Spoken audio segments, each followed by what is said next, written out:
La enseñanza del día de hoy está en dos textos bíblicos separados que vamos a analizar y no están muy separados, nada más tiene que pasar la página en el Evangelio de Lucas. Ahora, esto yo no voy a entrar en los detalles específicos o exegéticos, porque Chinito ya pasó por ahí y fue mucha bendición cuando lo hicimos. Así que quiero resaltar estos textos sobre la base de una idea que el Señor pone en nuestro corazón desde hace unas semanas atrás. Y esto es el presentar la Navidad desde la perspectiva de la maternidad y la paternidad, ¿verdad? Hace un año nace Luca y en el transcurso o en el ciclo de un año hemos tenido 2 niños más naciendo en la iglesia. Entonces tenemos 3 nuevos niños, ¿verdad? Recuerda la supremacía femenina que por mucho tiempo tuvimos en la iglesia, solo niñas y niñas y niñas teníamos, pero el Señor nos bendice a lo largo de finales de 2023 y todo este 2024 con 3 chicos en la iglesia que ayudan a ilustrar muchísimo, no solo lo que sucedió la primera Navidad hace muchísimo tiempo atrás, poco más de 2000 años atrás, sino también a resaltar esos sentimientos o esa naturaleza maternal que hay inmersa en el proceso de nacimiento, ¿no? Hay algo muy interesante que, si bien ambos padres, José y María, reciben un anunciamiento del nacimiento del Mesías, a José fue más bien como que se ponga en cintura, versus que a María fue un anunciamiento muy distinto, ¿no? Entonces se va a primar el mensaje del ángel hacia María respecto a su alumbramiento, en virtud de a José, al que se le pide que no actúe como él ha estado pensando. Aún era una forma piadosa de actuar la que José quería actuar, pero a José se le da indicaciones, a María se le bendice y se le saluda de una forma distinta. Esa primera porción la leemos y la encontramos en el primer capítulo del Evangelio según San Lucas. Acompáñeme ahí, en los versículos desde el 26 hasta el 38, que es cuando el ángel Gabriel, 6 meses después de haber dado el anuncio a Zacarías del nacimiento de Juan el Bautista, se presenta a María para dar un anunciamiento sobre el nacimiento del Mesías. Primer texto en esta mañana dice así, versículo 26 dice, al sexto mes ¿de qué? Al sexto mes del anunciamiento del ángel al nacimiento de Juan el Bautista, al sacerdote Zacarías. Dice, el ángel Gabriel fue enviado por Dios a una ciudad de Galilea llamada Nazaret, a una virgen desposada con un varón que se llamaba José, de la casa de David, y el nombre de la virgen era María. En el hebreo es Miriam. Correctamente el nombre al que debería atribuirse a esta mujer es Miriam, que también existe en el castellano, ¿no? Pero se tradujo incorrectamente llamándole María, pero su nombre es Miriam. Entonces dice, entrando el ángel a donde ella estaba, dijo, salve muy favorecida.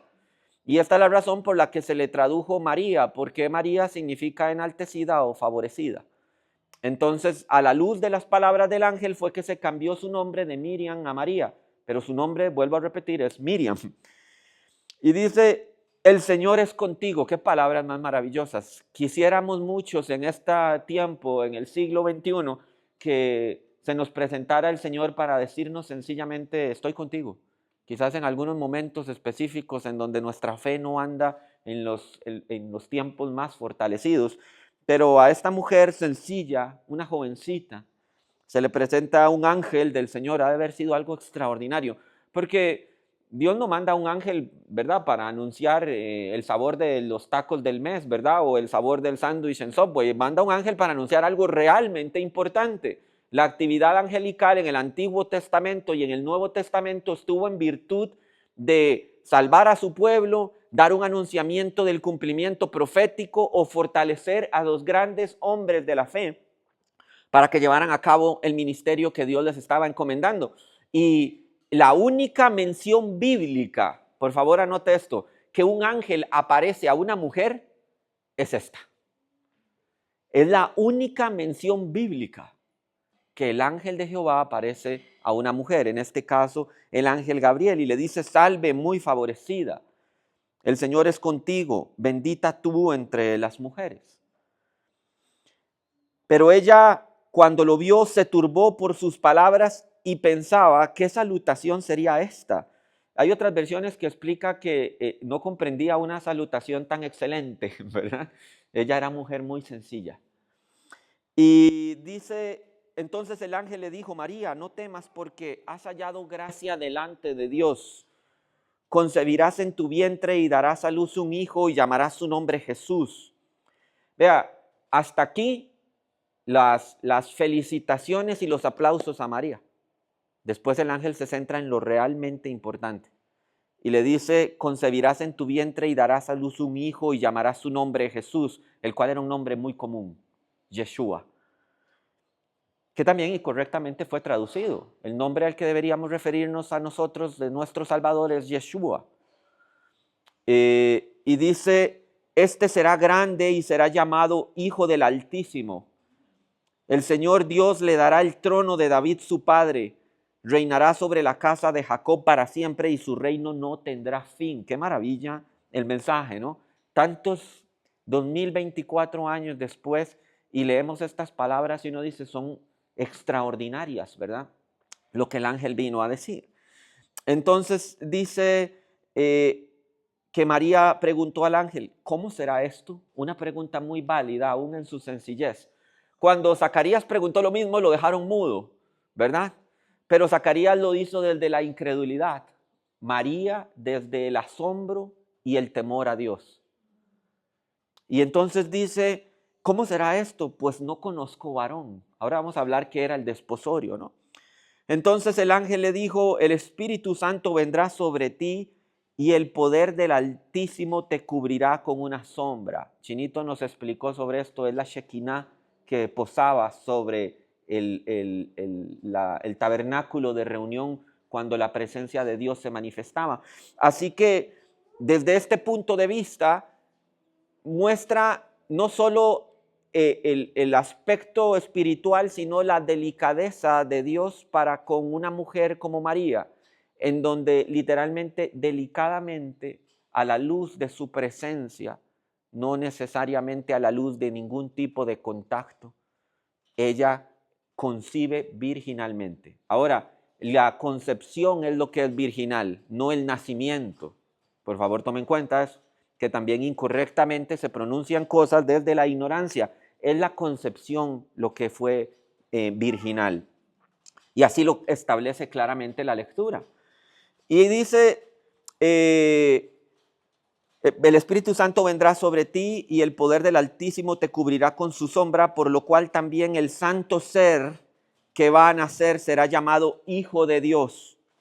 Y he aquí también tu parienta Elizabeth, la que llamaban estéril, ha concebido hijo en su vejez, y este es el 6º mes para ella, pues nada hay imposible para Dios. La mención del ángel para presentar la imposibilidad de Elizabeth de quedar embarazada es una muestra que el ángel hace para reforzar la pregunta que María hace: ¿cómo será esto? Esto es: no te preocupes, a la luz de lo imposible que parece ser el mensaje que te estoy dando.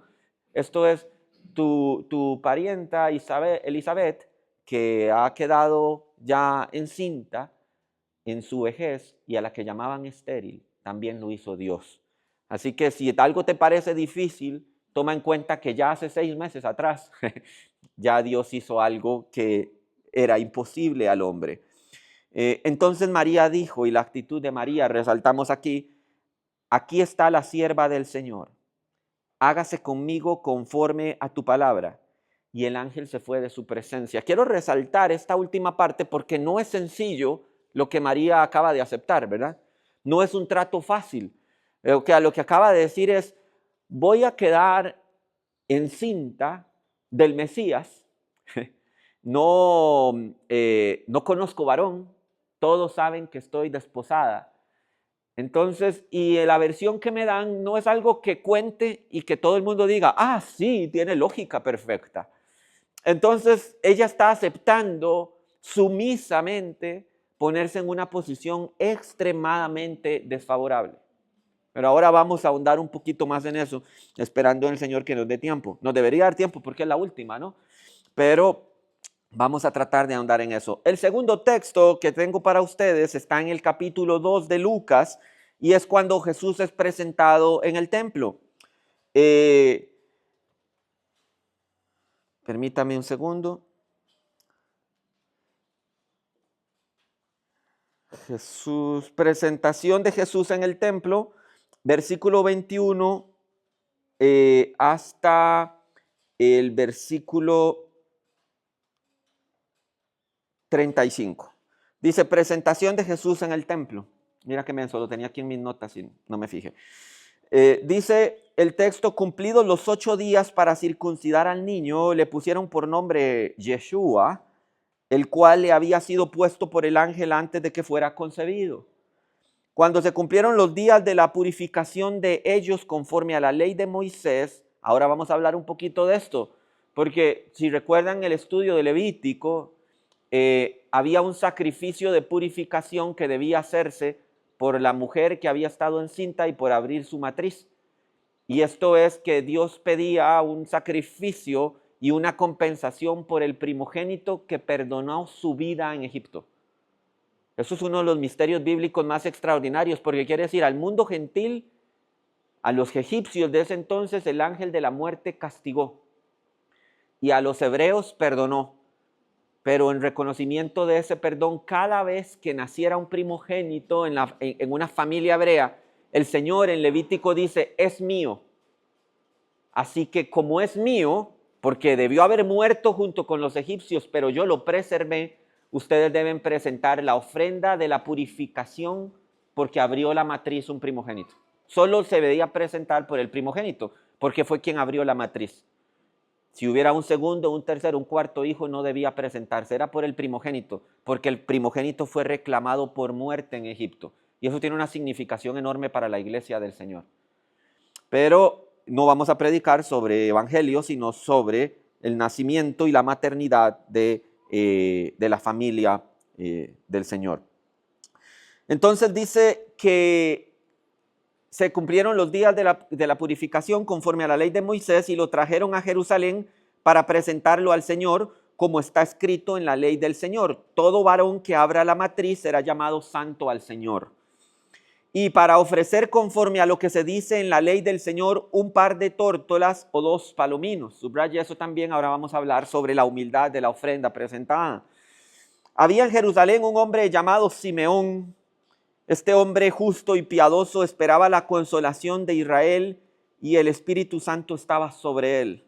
Qué maravilloso mensaje acerca de un hombre prácticamente desconocido en todo el texto bíblico. Pero este hombre esperaba piadosamente la salvación de Israel y el Espíritu de Dios le había dicho, espera, porque no verás la muerte, y le dice, y le había sido revelado, versículo 26, por el Espíritu Santo, que no vería la muerte antes que viera al ungido del Señor. Qué maravilla, qué nivel de intimidad debía tener Simeón con el Señor para que se le haya dado una promesa tan magnífica. Ahora, esta promesa tan magnífica para él representaba el momento más alegre y por ende su partida. Pero le dices, no verás la muerte hasta que conozcas al Salvador, pero una vez conocido, dices, la promesa ha sido cumplida. Probablemente sea lo último que Simeón haya visto. Versículo 27 dice, movido por el Espíritu, vino al templo. ¿Cómo quisiéramos ser también como Simeón, verdad? Que seamos movidos en todo lo que hacemos y por nuestras decisiones por el Espíritu de Dios. Y dice que cuando los padres del niño Jesús lo trajeron al templo para hacer por él conforme al rito de la ley, él lo tomó en sus brazos y bendijo a Dios diciendo, ahora Señor, despides a tu siervo en paz conforme a tu palabra. Se da cuenta que ver a Jesús fue lo último que este hombre vio. Él sabe que después de esto morirá. Mi gran pregunta para ustedes es si usted estaría dispuesto a aceptar el mismo trato. Dice, hay una tendencia ahí en redes sociales, ustedes saben que en TikTok todo se hace famoso, ¿verdad? hacía la tontería más grande del mundo, pero dicen a un hombre, a un chaval lo hay entrevistando, sin un 5 en su bolsillo, ¿verdad? No quiere decir que le está ofreciendo realmente un cambio, pero le dice a las personas si usted hace, digamos, si yo le dijera que puede tener en este día 40 millones de dólares, pero mañana morirá, ¿los aceptaría? Entonces dice, no los quiero. Entonces dices, eso le da un valor a lo que realmente es un día más de vida, ¿no? Que dices, bueno, 40 millones de dólares no compran una vida. Y bueno, pues Zacarías, o Simeón, perdón, sube al templo sabiendo, guiado por el Espíritu Santo, sabiendo que eso es lo último que verá. Entonces dices, bueno, lo último que verás será a tu Salvador. Pero esa oferta es más alta que 40 millones, ¿verdad? Porque dices que aquí sí estoy viendo algo que trasciende más allá de mi propia vida. Y bueno, le había sido revelado, ¿verdad? Esta promesa tan magnífica, porque él dice, ahora Señor, despides a tu siervo en paz conforme a tu palabra, porque han visto mis ojos tu salvación, la cual has presentado en presencia de todos los pueblos, luz para revelación a los gentiles y gloria de tu pueblo Israel. José y su madre, vea que aquí es un tema parental, estaban maravillados de todo lo que se decía de él. Los bendijo Simeón y dijo a su madre, y este es un mensaje exclusivo para María, porque dice, este está puesto para caída y para levantamiento de muchos en Israel. Ahora vamos a ahondar en eso. Y para señal que será contradicha, o sea, va a ser polémico su mensaje. Y hace un paréntesis que es desgarrador, dice, y una espada traspasará tu misma alma, para que sean revelados los pensamientos de muchos corazones. Y aquí viene una noción que es difícil de mencionar siquiera. Esto es, si Dios te dijera te voy a dar un niño y lo vas a disfrutar, pero después te lo quitaré. ¿Qué haría la generación actual? ¿Diría no lo quiero porque quiero ahorrarme ese dolor? ¿O a pesar del dolor que traiga, quiero experimentar el tiempo que me lo prestes?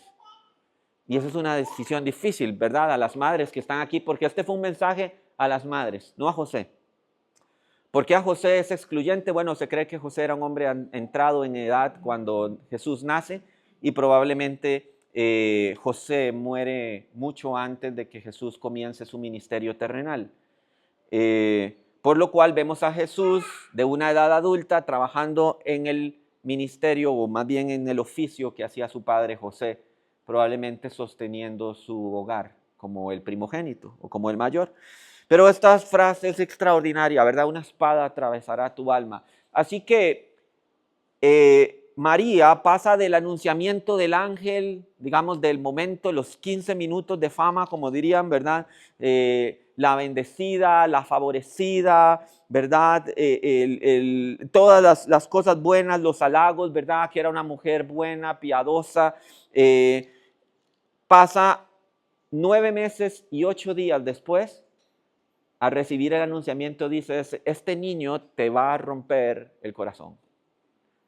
Te lo va a romper y una espada va a atravesar tu alma y te va a doler como nunca antes. Esta mención es única también de la referencia bíblica, ¿verdad? Es única. No existe en ningún otro evangelio, no existe en ningún otro lugar que nos muestre la emoción y el sentimiento que está vinculado a la maternidad de María.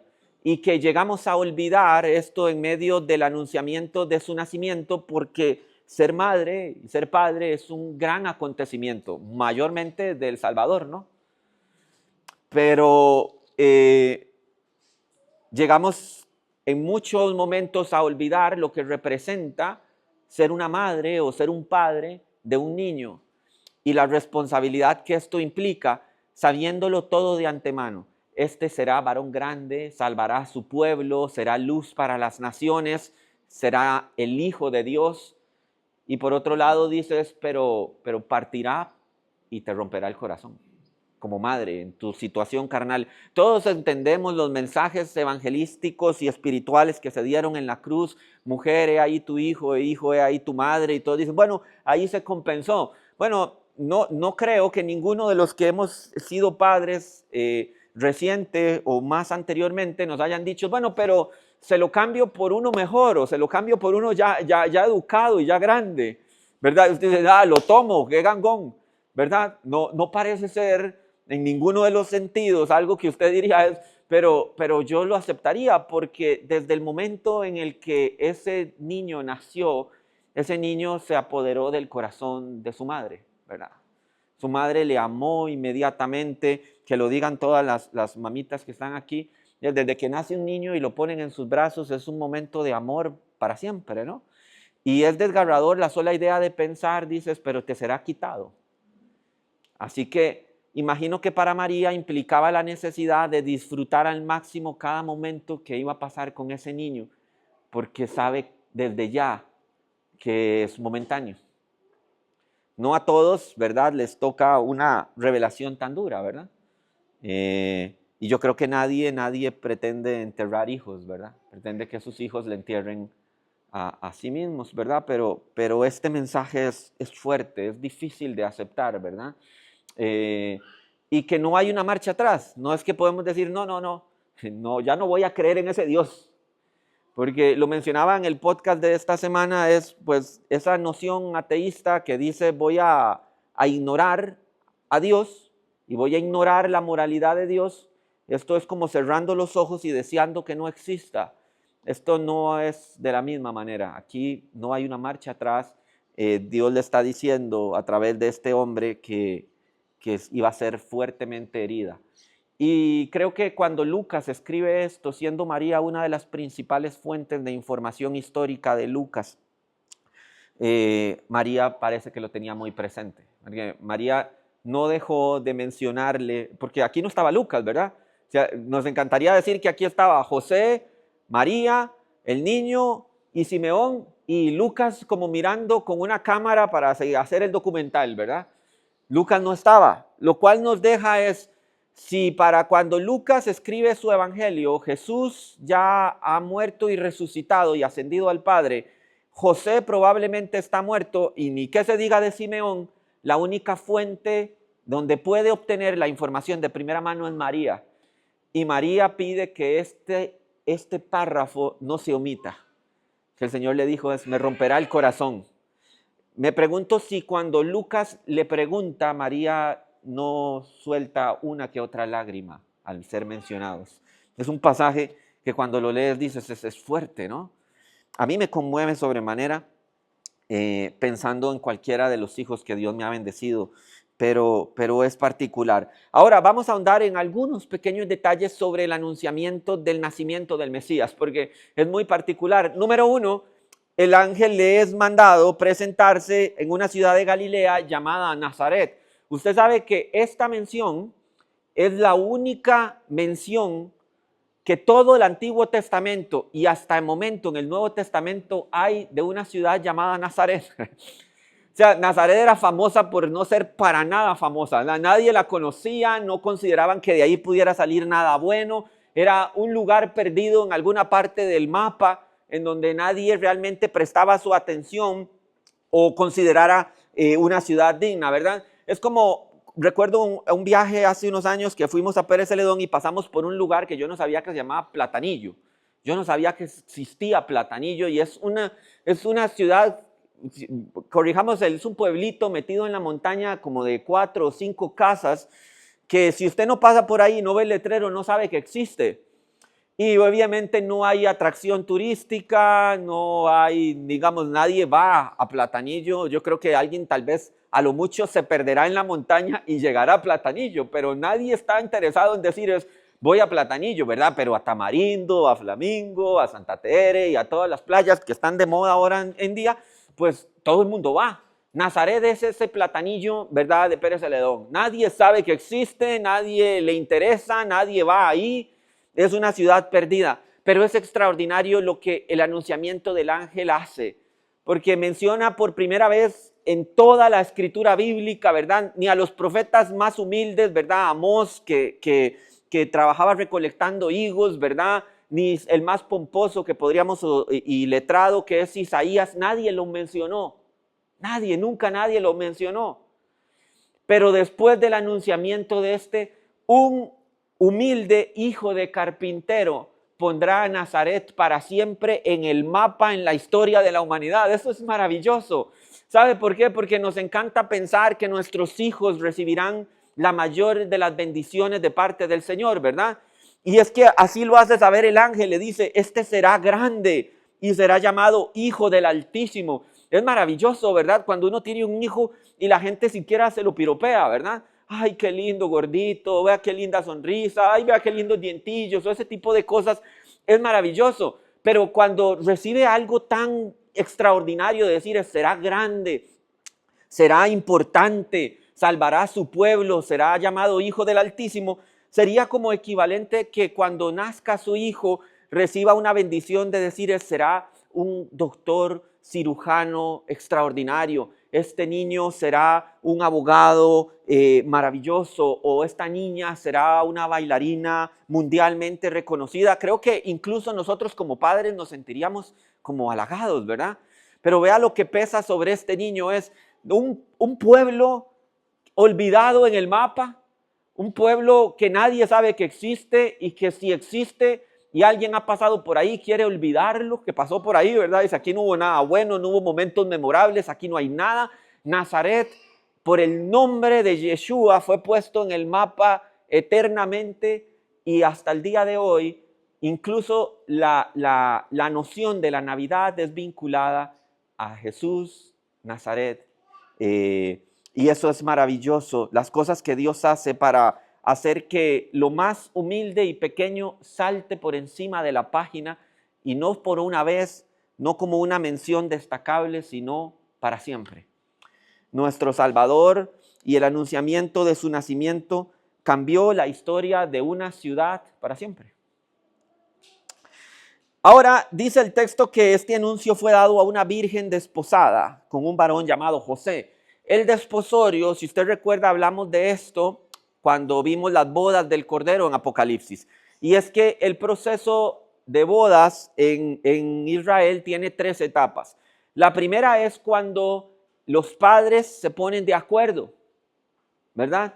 Entonces el padre de la novia con el padre del novio toman la decisión de entregarse mutuamente. Pero ese periodo de compromiso, que así es denominado, no tiene una formalidad. La formalidad lo da cuando el padre del novio, que hasta ese momento es correctamente llamado novio, y si hay alguna teología vinculada a los noviazgos contemporáneos, es en ese pequeño espacio, ¿verdad? No va para mucho, ¿verdad? El noviazgo no es un tema bíblico, no por ello se debe llevar imprudentemente, pero no es un tema bíblico. Cuando el padre del novio, hasta ese momento, da el tributo o las arras, que es la garantía, que es un cofrecito con cierta cantidad de dinero, también se podía recibir en especies, pero es la garantía en caso de que el compromiso se rompiera por alguna razón. Después de entregar eso, la novia ya no podría ser llamada más soltera, como dicen, solterita y a la orden. Si ese compromiso se rompiera en esa etapa, ella sería divorciada o repudiada. Y eso, las arras debían protegerla. La razón de dar las arras es para proteger la integridad económica y emocional de una mujer que estuvo desposada y se rompió el desposorio. Entonces, aquí, cuando menciona que esta virgen Miriam está desposada, lo que significa es que la garantía o las arras ya ha sido pagada, y por tanto el lazo no puede ser roto si no es por carta de divorcio.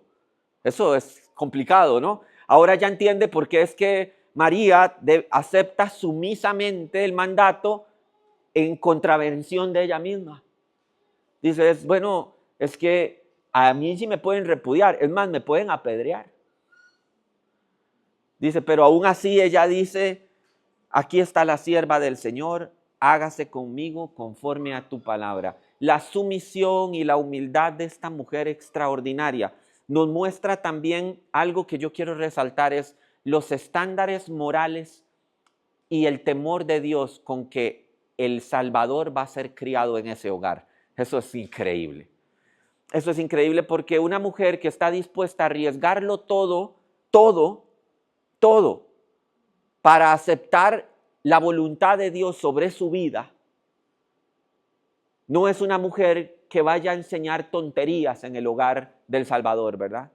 Es una mujer que va a enseñar desde su perspectiva humana los valores correctos sobre los que debe ser criado un niño. Y eso es maravilloso, entender que el Señor Jesús tuvo una madre que temía a Dios y que estaba dispuesto a arriesgarlo todo con tal de cumplir la palabra y la promesa de Dios. ¿Qué pasó, mi amor? Ahí me está saludando mi pequeño. Entonces, esto es maravilloso, no solo de María, sino de por qué Dios escoge a una mujer así. Vea que ni el más grande profeta de la antigüedad, llamado Moisés, tomó el llamado de Dios a la primera. No, Señor, pero es que yo soy medio torpe para hablar, ¿por qué no mandas a otro? Pero Moisés no tenía nada que perder, ¿verdad? Mucho que ganar y nada que perder. Moisés podía seguir cuidando ovejas en un monte árido llamado el monte Oreb. Pero el Señor le estaba llamando a la grandeza en su vejez. Pero Moisés no perdía nada. En cambio, esta chica humilde, de un hogar probablemente muy humilde, ella acepta en consideración de todo lo que tiene que perder, innegociablemente la voluntad de Dios. Vea que alguien podría decir, bueno, vea, ella podría decir, y póngase usted, chicas, en la posición de María por un momento. Yo creo que usted intentaría negociar con Dios un poco. Dice, Señor, está bien, pero habla con José primero, ¿verdad? Como para estar todos en la misma página. Y al paso con mis papás para que no me echen de la casa, ¿verdad? Y bueno, podrías, no sé, tal vez como hacerle saber a este pueblito, Nazaret, que yo no soy una adúltera, sino que esto lo estoy recibiendo de ti. Ella negocia incondicionalmente con el Señor al sentir, dice, hágase conmigo conforme a tu palabra. ¡Qué corazón de mujer! ¡Qué extraordinaria! Y finalmente lo que quería resaltar aquí es su humildad. ¿Sabe? María no fue escogida por ser la más exitosa, la más letrada, la más hermosa. Fue escogida por condiciones muy particulares, muy importantes. Lo cual nos hace entender en pleno siglo XXI varias cosas que mi esposa y yo solemos discutir bastante ahora que tenemos un hijo varón. Y esto es, pues, fíjese en algo más que no sea la belleza, ¿no? Fíjese en algo más que la idea o el pensamiento. Tiene que ir detrás de algo que tenga valor eterno, ¿no? Como esto que estamos mencionando en María. Y bueno, a María, aparte de todos los atributos que el ángel de Jehová exalta, y el ángel de Jehová no está intentando ser salamero, dices, voy a tratarla bien porque le voy a tirar una bomba después. Él dice, si él viene, él es un simple mensajero de lo que Dios desea mencionar o decir. Así que lo que el ángel está diciéndole a María es realmente lo que nace de la boca y del corazón de Dios hacia esa mujer. Y le está diciendo, muy favorecida, bendita entre todas las mujeres, Dios eterno está contigo. Y esta mujer no entiende lo que se le está diciendo, porque su condición es sumamente humilde. Ella nunca ha escuchado este tipo de palabras. Cuando pasamos en Isaías con el desafío, y vamos a ahondar el próximo año mucho en Isaías, que es un libro que el Dios puso en mi corazón para predicar. Isaías, cuando usted lo lee, dices, esta escritura es de otro nivel. Está hecha por un hombre extremadamente letrado, un hombre que sabe lo que está haciendo cuando escribe. La prosa poética, la gramática que utiliza es la gramática de un hombre, en primer lugar, muy acomodado, de un hombre de una condición social extraordinariamente acaudalada, un hombre fino, educado al hablar, al escribir, y también que tiene el talento y el don de hacerlo. versus que también los hombres, hace un tiempo atrás estudiamos al profeta Amós. El profeta Amós es como el equivalente a Pedro en el Antiguo Testamento, ¿verdad? Era un pastor de ovejas y recolector de higos, era un hombre muy áspero, ¿verdad? Incluso en su manera de escribir es una escritura ni siquiera cercana a Isaías. Pero esto lo que me deja decir es esto, es María no está expuesta a ese tipo de expresiones. Y si no está expuesta es María probablemente o no sepa leer o escribir. Y con toda seguridad María en su vida ha visto el rollo de Isaías. No lo conoce, porque no está familiarizada con una prosa que es tan cercana a las expresiones que usted lee en Isaías, que creo que fue uno de los elementos que se me olvida mencionar, es escuchar el mensaje que el ángel da a María. Incluso en la manera en que Lucas lo redacta, es muy similar a la forma poética de expresión de Isaías. Y cuando leemos a María, haber escuchado todas esas palabras tan extraordinarias, María dice que tiene temor porque dice, ¿qué salutación es esta? O sea, María nunca ha leído a alguien como el profeta Isaías y nunca nadie en su vida la ha saludado como ha sido mencionada acá. Por lo cual ella está maravillada y en su humildad está llena de temor porque dices, yo creo que aquí algo muy malo ha de haber pasado. Y era todo lo contrario, el ángel tiene que aclararse, lo dice, no temas María, porque has hallado gracia delante de Dios. Entonces vea las condiciones que acabamos de estudiar en esta porción de la escritura. La palabra de Dios ha puesto en el mapa un pueblo que nadie sabía que existía para memoria eterna. En segundo lugar, vemos la humildad de la madre. Y en tercer lugar, vemos la actitud de la madre. Una maravilla ver cómo María toma esto y lo conduce para sí. Ahora, nos pasamos al capítulo 2 y vamos a ver otra de las características que tiene la maternidad y está vinculado en el sacrificio que es presentado por María. Y dice que cuando se cumplieron los días de la purificación, capítulo 2, versículo 22, conforme a la ley de Moisés, lo trajeron a Jerusalén para presentarlo al Señor. Qué maravilloso también encontramos en la familia del Mesías, gente que estaba dispuesto a seguir al pie de la letra la ley de Dios. ¿Quién en Nazaret iba a estar pendiente de que el niño Jesús se presentara y presentara la ofrenda en el templo? Vea, en Jerusalén ni les importaba Nazaret, ni sabían que existía ese poblado. El sumo sacerdote en ese entonces no iba a estar preocupado si un niño se presentaba o no se presentaba, por lo cual esto no era un requisito social. Este niño está siendo presentado conforme al temor que sus padres tienen de lo que fue establecido en la ley. Y algo todavía más extraordinario es que eran un hombre y una mujer en la familia que temían a la ley de Jehová.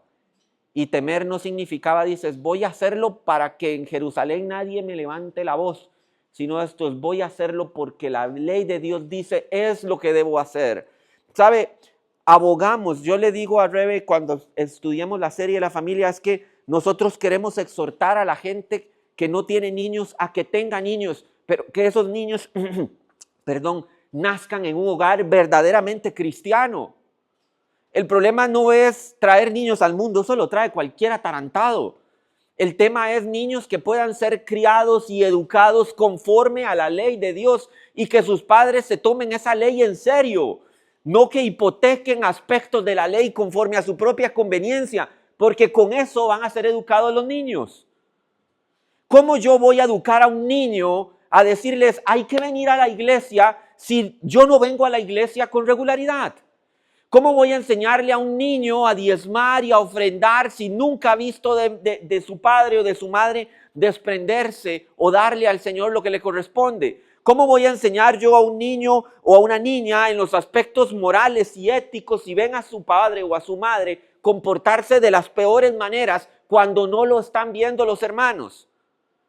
Entonces queremos que nazcan niños, pero que nazcan niños en hogares cristianos que teman a Dios y que cumplan toda la extensión de la ley como lo leemos aquí. No estaban ellos diciendo, bueno, pero ¿qué le llevamos? No sé, agarre ahí lo que esté a la mano. Esa era la actitud de Caín. Dice, cumplamos a cabalidad lo que sabemos, Dios en su ley se deleita.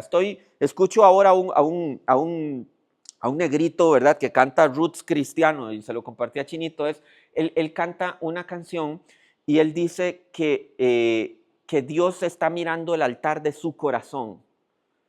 Y él le dice, yo sé que lo que quieres es mi obediencia. Qué maravilloso. Yo le digo al revés, yo quisiera ministros de alabanza así, que se multipliquen, no importa qué género de música estén cantando, porque la canción es extremadamente bíblica. Y él dice, en su letra dice porque sé que muchos están ofreciendo fuego extraño, literalmente lo dice así, dice, y lo que quieres son ofrendas que vengan de un corazón limpio y puro. Maravillosa letra, maravillosa expresión. Otra canción también de un John Edwards, se llamaba el cantante, también es música roots cristiana, y él dice, en una de sus estrofas, él dice, dame entendimiento para que yo pueda cumplir tu ley con dignidad. ¡Wow! Yo dije, esta letra yo ni a Marcos Witt se la he escuchado, pero literalmente, últimamente yo digo, pero ¿qué está cantando este tipo? Y estas personas, vea, lo siguen menos de 100,000 personas. Y cuando yo escuché, yo digo, se está cantando, dice, give me understanding so I can keep your laws with dignity. Dice, dame entendimiento para que yo pueda guardar tu ley con dignidad. ¡Uy! ¿Cómo queremos hombres y mujeres que se tomen la ley de Dios en serio y enseñen a sus hijos y a las familias en lo que es prudente, en lo que es digno? Eso es lo que María y José hacen por Jesús. Y vea lo que dice el versículo 24, dice, y para ofrecer conforme a lo que dice la ley del Señor, un par de tórtolas o 2 palominos. Esta era la forma de ofrenda más humilde. De hecho, era de las clases sociales más pobres el poder, el tener que ofrecer 2 tórtolas o 2 palominos. Es extraordinario que la ofrenda por la primogenitura del Señor fuera la más humilde posible, siendo Él el dueño de todo cuanto existe. Ay, se me olvidaba un detalle de la primera parte, ¿vea? Por estar predicando a pura unción y no viendo mis notas. Es extraordinario lo que el ángel le dice, y será llamado Hijo de Dios. Vea, en nuestra connotación y en este lado del hemisferio, nosotros pensamos que es que Dios tuvo un hijo. Y cuando se nos pide que expliquemos por qué Jesús era Dios, se nos hace un colocho. Dice, pero dice que es hijo de Dios. Pero entonces, ¿qué es Dios o el hijo de Dios? ¿O eso es uno mismo? ¿O cómo es? Y al cristiano de hoy en día se le hace un enredo, pero monumental. No lo logra explicar y no lo entiende a sí mismo. Y si se lo cuestionan mucho, no solo y hasta aborta de la fe y se vuelve ateo, ¿verdad? Pero es que ay no, yo creo que tienes razón, sí. Como que Jesús no era Dios, ¿verdad? Era el Hijo de Dios. Y uno dices, de verdad que el cristiano no entiende. Esta noción para María no se quedó pensando, pero Ángel, cuéntame una cosa, ¿cómo es que es hijo de Dios? Esto era algo absorbido de su cultura. Ellos entendían que hijo de Dios es Dios. No, un Dios rebajadito o el primogénito de un Dios más grande. Solo nosotros nos hacemos un colocho así. La expresión hijo de Dios era una expresión propia, y si usted lo ha leído a profundidad, del libro de Isaías, en donde menciona literalmente la necesidad de que la justicia perdurable de Dios venga a habitar la tierra. Entonces, no es Dios va a mandar un pedacito o parte de su descendencia. Dice, Dios desciende él mismo. Esa era la expresión hijo de Dios. Por eso no había confusión en María. Y bueno, cuando María, imagínense lo que María tiene que dimensionar, y esto sí lo traigo en mis notas, dices, dentro de mi vientre tengo a Dios, no a un pedacito de Dios, no dices, ella entiende la frase hijo de Dios y ella tiene que digerir eso y decir, en mi vientre por el Espíritu va a habitar Dios. Qué increíble la actitud, las formas, el pensamiento de una mujer tan sencilla como María. Y muchas veces creo que los mayores impedimentos que Dios tiene para obrar en el corazón de las personas es precisamente que nos hemos vuelto demasiado complejos y hemos olvidado la sencillez con que deberíamos aceptar lo que Dios pone para nosotros en su misericordia y por su plan maravilloso. Pero les decía, es un par de tórtolas o 2 palominos, era el precio más barato para presentar a Jesús. Vea, un sacrificio de eso apenas alcanzaba, pero así como para ponerlo en el altar y se acabó, ¿verdad? Era más el trabajo de los padres para presentar la ofrenda en Jerusalén. Recuerda, ellos vienen desde Nazaret, es un camino largo, desde Galilea hasta Jerusalén, llevando 2 tórtolas o 2 palominos para presentarlos en el nombre, para purificar y para presentar a su Hijo Jesús. Y aquí meditaba yo sobre esto esta semana porque estábamos desayunando y bueno, en la casa últimamente casi no hay pan, ¿verdad? Por los padecimientos que tiene el pastor. Pero entonces había un pedacito de pan y yo ya me lo había presupuestado. Yo digo, me lo voy a comer, qué rico, voy a comerme un pan con huevo. Y le había puesto mantequilla, tras de eso doble pecado, ¿verdad? Para mí. Y ya estaba listo yo para comérmelo. Y entonces hace Luca, y estiró la mano, ¿verdad? Y yo dije, ay. Entonces me quitó el pan y se lo comió. Y el pastor se quedó y dice, ay. Pero por otro lado recordé a mis papás cuando ellos me decían cuando usted tenga hijos, usted se quitará el bocado de la boca para dárselo a ellos. Y entonces yo veo en la enorme necesidad que puede implicar, ¿verdad?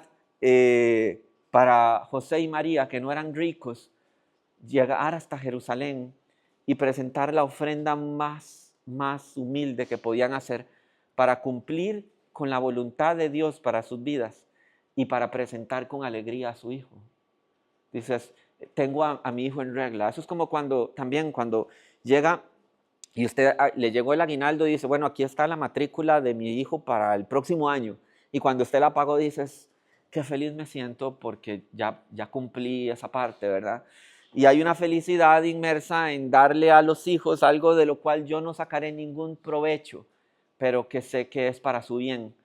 Y cuando yo veo a José y a María, ese hogar humilde, traer la ofrenda más humilde posible, pero que con todo su corazón y toda su alegría era para tener a su Hijo Jesús conforme al rito, yo digo el Padre en su soberana voluntad supo escoger un hogar donde enviar a sus hijos. Me recuerda la enfermera que nos dio el curso de preparación para el parto en la clínica bíblica, una mujer muy de Dios, y nos dice, Dios los ha escogido a ustedes para tener el privilegio de criar a esta niña.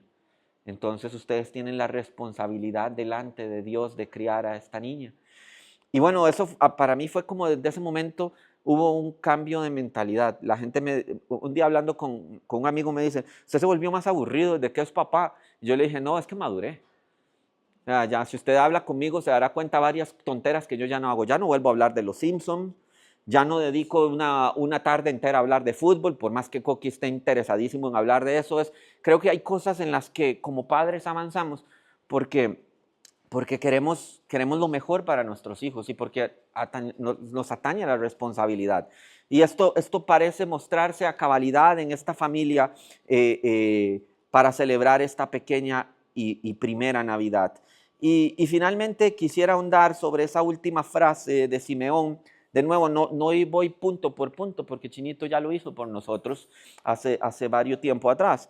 Pero le dice, una espada traspasará tu misma alma.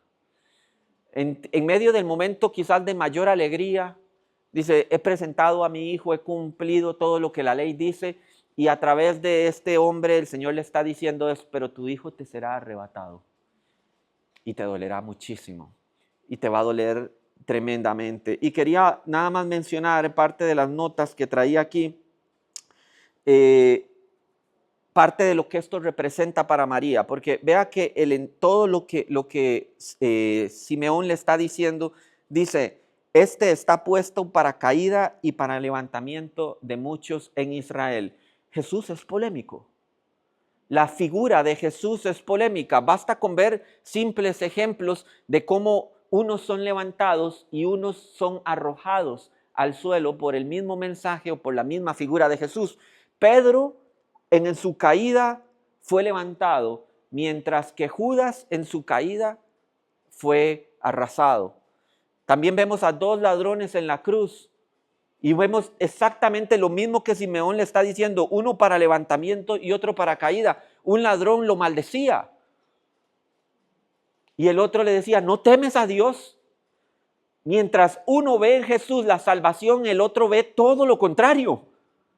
Jesús es causa de división. Él se lo había dicho a sus discípulos, yo soy causa de división y la gente los odiará a ustedes por causa de mi nombre. Jesús es como un imán que atrae a algunos, pero otros son totalmente repelidos por él. Y dice, y para señal contradicha o polémica, dice un objetivo al que la gente iba a disparar. Es lo que era Jesús. Imagínese que como usted como madre reciba y dice, vea, por su hijo todo el mundo se va a pelear. Y a su hijo todo el mundo le va a tirar odio. Pues uno como madre o como padre, ¿verdad? Uno dice, mira, ¿por qué mejor no te quedas callado y te vas a tu casa? Porque uno no quiere nunca que le maltraten a sus hijos. Cuando uno es padre, uno puede aceptar el maltrato pero el de los hijos, ni medio. Y luego le dice a María, le dice, vea, a su hijo lo amarán unos y lo odiarán otros. Y los que lo odien le tirarán todo su odio con todas sus fuerzas. Y finaliza esa frase diciéndole, bueno, pero es interesante, porque el paréntesis está ahí para hacer una nota aclaratoria, pero la frase completa diría, este está puesto para caída y para levantamiento de muchos en Israel y para señal que será contradicha. Pero escuche esto, para que sean revelados los pensamientos de muchos corazones. O sea, la división que causa la figura de Jesús desde su misma infancia era para revelar los pensamientos y las intenciones de los corazones de los hombres. Cuando un hombre decide seguir a Jesús con todo su corazón, se da cuenta que esa acción va a hacer que lo odien por el resto de su vida. Y es una decisión que toma voluntariamente. Por lo cual la profecía que Dios da a través de este hombre, Simeón, es correcta. Dice, a través de lo que este hijo tuyo represente, se van a revelar los pensamientos de muchísimos corazones. Dice, sabremos quién es quién, o se sabrá quiénes son de los buenos y quiénes no lo son. Y finalmente le dice, y una espada traspasará tu misma alma. Quizás a estas alturas María ya no quería terminar de escuchar lo que Simeón tenía que decir. Pero era importante que María supiera que la maternidad del Mesías no sería todo dulzura y luz, como no lo es ninguna maternidad, ¿no? Fue a la vez un gran privilegio y una gran carga. Y posiblemente ningún otro humano agonizó tanto por el rechazo y el sufrimiento de Jesús como lo hizo su madre. Y para eso tienes que terminar de estudiar con nosotros y con Chinito el libro de Lucas, en donde decía cada vez que sucedía algo, Lucas menciona, dice, y María guardaba estas cosas en su corazón. Entonces, ningún humano agonizó tanto por ese rechazo y sufrimiento que Jesús tuvo como lo hizo Miriam. Y esto no fue solo por el amor natural de una madre, sino también porque el rechazo de Jesús fue su propio rechazo también. Es increíble que María no figura de ninguna manera preponderante en la historia bíblica, más allá de las menciones que estamos haciendo de ella aquí. Y maravillosamente la justificación de Jesús era su justificación también. Imagínese una mujer que desde que nace el Mesías no puede decir abiertamente que tiene a Dios mismo en su vientre. Por lo tanto, la justificación y glorificación del Mesías es la justificación y glorificación de María también. Porque el secreto que fue dicho por un ángel en la intimidad en esa primera noche, finalmente recibe una recompensa en una mujer que supo callar y guardar en su corazón toda la dicha, pero también todo el sufrimiento que esa primera Navidad representaba para ella. Amén. Póngase en pie, vamos a orar.